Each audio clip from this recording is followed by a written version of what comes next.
Shalom bien-aimé, je suis heureux, je suis dans la joie de te compter parmi nous ce instant. Et quel est le thème de ce matin? Le thème que nous allons utiliser ce matin pour parler, c'est sortir de l'esclavage de la pensée. Quels sont les détours que la pensée nous joue? Ou bien, qu'est-ce qui nous empêche de réussir plus dans la vie? Très souvent, nos pensées jouent sur notre être, jouent plus sur nous. Mais pour mieux comprendre ça, nous allons voir dans 1 Samuel 17, verset 1 jusqu'à la fin, pour mieux comprendre cela. Bien aimé, beaucoup de personnes ne sont pas liées physiquement, mais sont prisonniers dans leurs pensées. La peur, le doute, la culpabilité, les pensées négatives et autres deviennent une prison invisible dans la vie de la plupart des chrétiens. La Bible nous montre que le véritable combat du chrétien commence dans la pensée. Qu'est-ce que nous voulons dire par là? La Bible nous dit, si nous voyons dans le livre de Samuel, nous pouvons mieux comprendre ça. La Bible nous dit, les Philistins réunissent leur armée pour faire la guerre et ils se rassemblent à Soko. Saül, le roi d'Israël, et les hommes d'Israël se rassemblaient aussi. Ils campèrent dans la vallée des Térébintes et ils se mirent en ordre de bataille contre les Philistins. On dit, un homme sortit alors du camp des Philistins et s'avançait entre les deux armées. Cet homme s'appelait Goliath. On dit, le Philistin s'arrêta, ça c'est de Goliath ça, et s'adressant aux troupes d'Israël, rangées en bataille, et leur dit, pourquoi sortez-vous par les esclaves de Saül? La Bible dit que le Philistin intimidait Saül et son armée, au point que personne n'arrive pas à relever le défi. Saül et tout Israël attendirent ces paroles du Philistin et il fut effrayé et saisi d'une grande crainte. La Bible dit que le Philistin s'avançait matin et soir et se présenta pendant 40 jours. Ça veut dire que pendant 40 jours, le Philistin menaçait le peuple d'Israël, l'armée du Tout-Puissant, mais ils n'ont pas pu résister, ils n'ont pas pu relever le défi.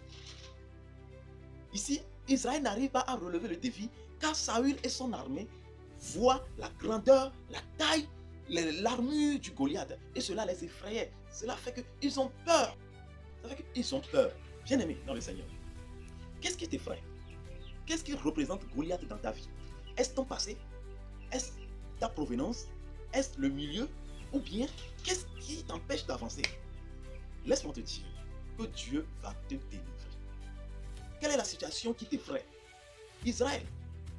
L'armée Israël n'arrive pas à affronter Goliath parce que eux, dans leur tête, dans leur pensée, ils voient que le monsieur est très élancé, le monsieur est costaud, le monsieur est plus fort qu'eux, et ils oublient le Tout-Puissant, celui qui a créé ce homme-là, celui qui a donné la capacité, l'armure à cet homme. Ils oublient que c'est lui-là qui est avec eux.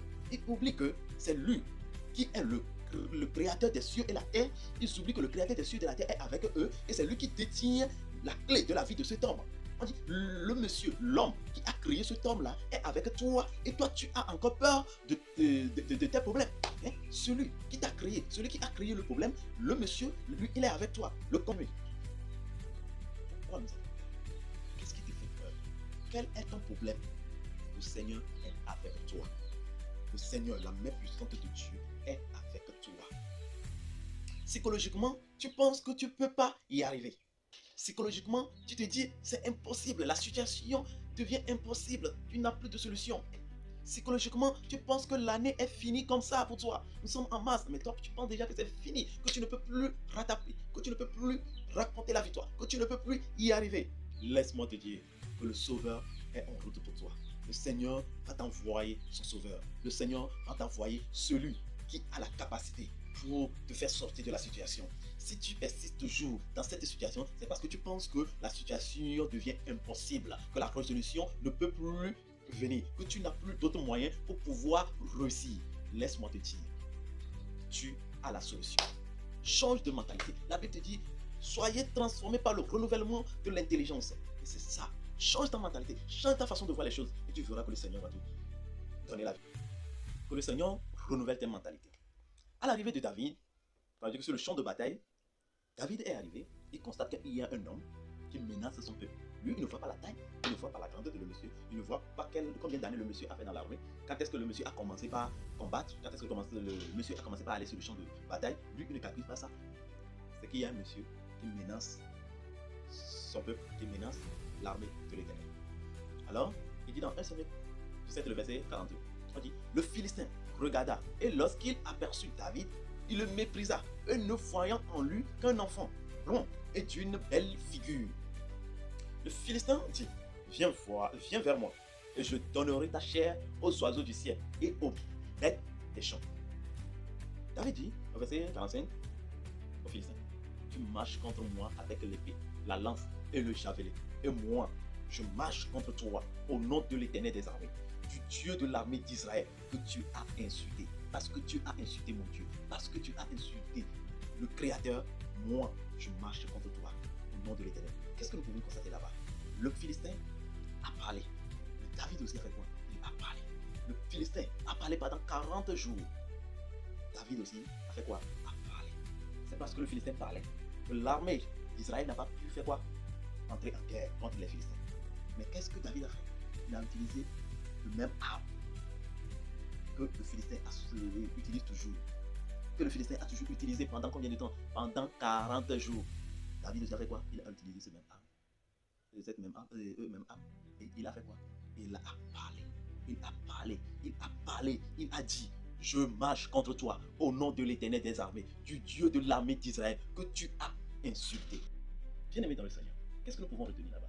Nous pouvons retenir que notre pensée ne doit pas nous rendre esclaves de la situation dans laquelle nous nous trouvons. Si nous demeurons aujourd'hui dans la pauvreté, dans la stagnation, c'est parce que nous pensons que nous ne pouvons pas, nous n'avons pas la solution.